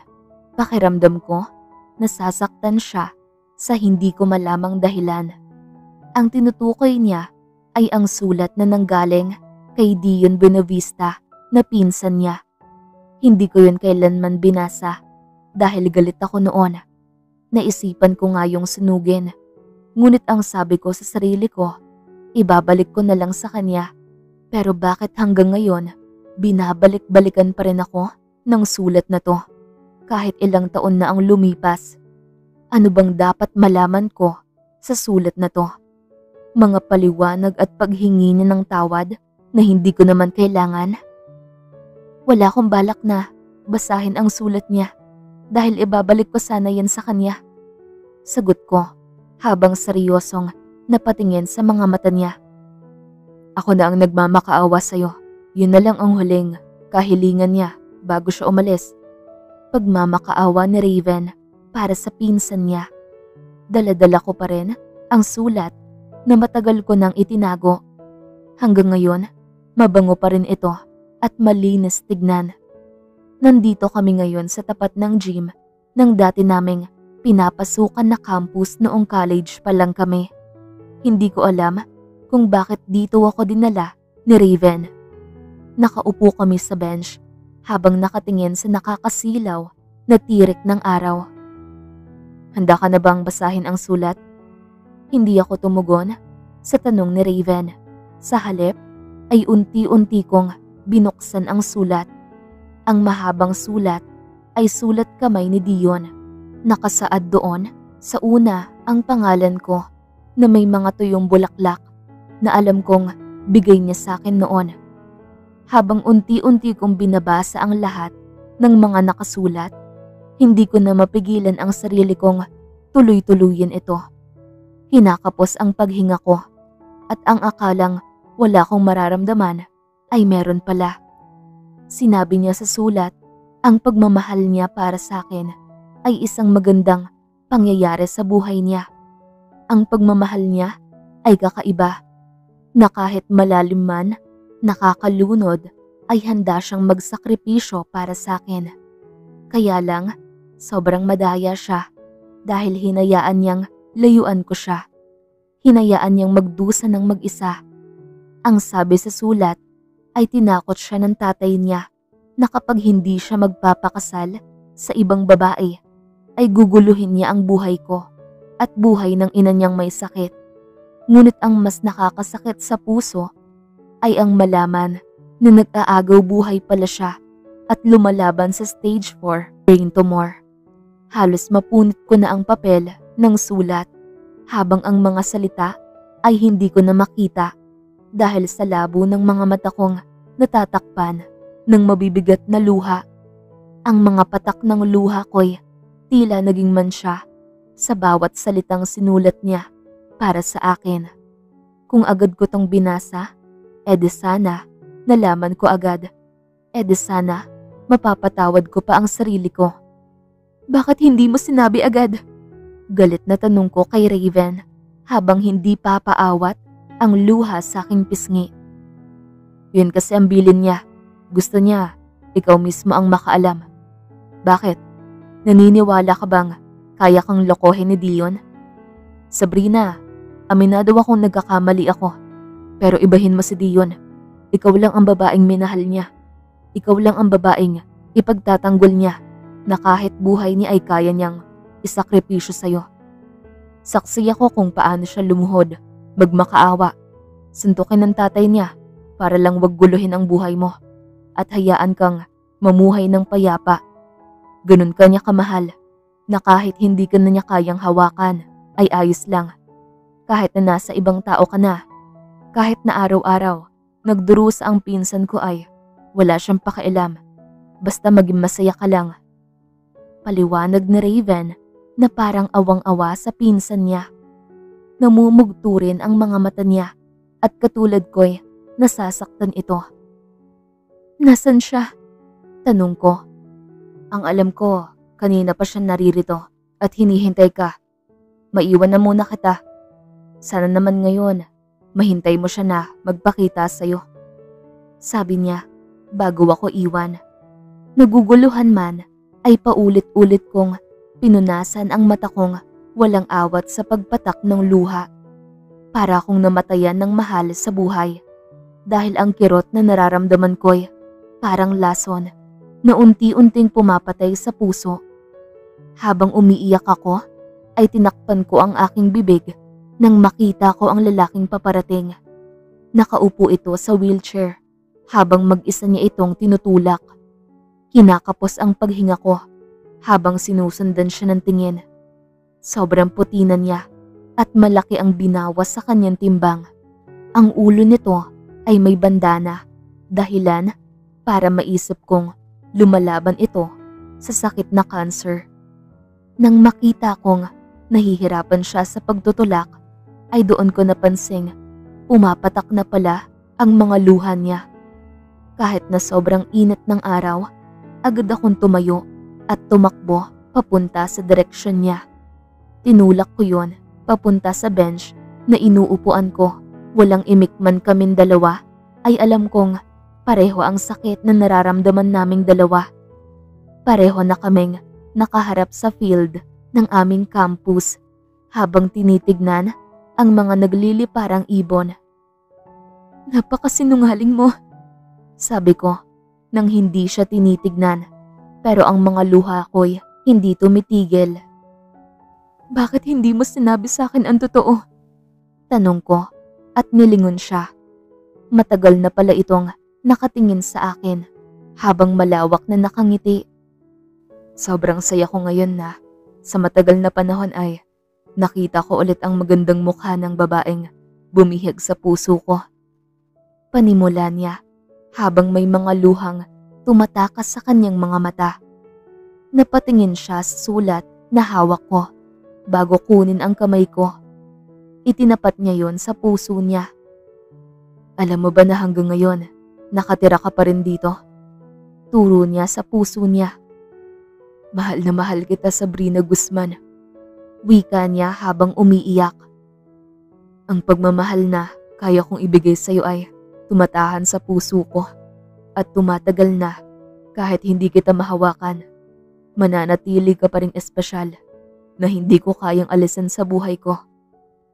Hinahayaan ko lang siyang magsalita na parang binibigyan siya ng kalayaan para damhin ang sandaling ito.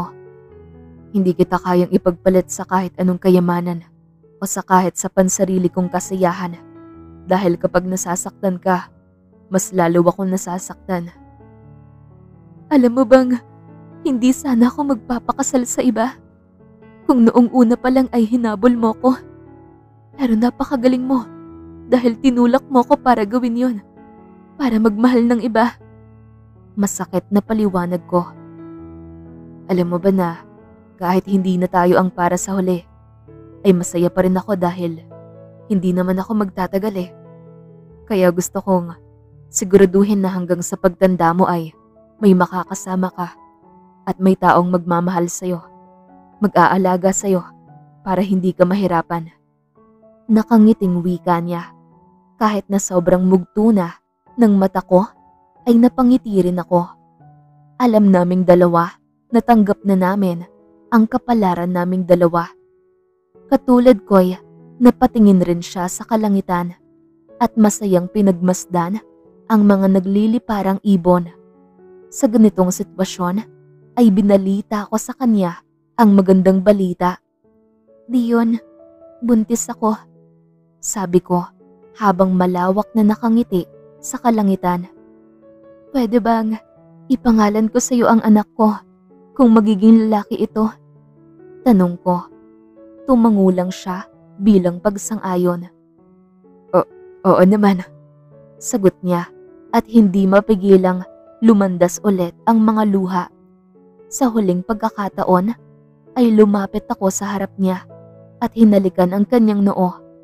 Dahan-dahan rin itong pumikit habang ang mga luha ay mas nangingibabaw. Inakbayan ko siya at magkasama naming binalikan ang magagandang alaala ng aming nakaraan noong kami ay nag-aaral sa campus. Mga alaalang magiging magandang kwento.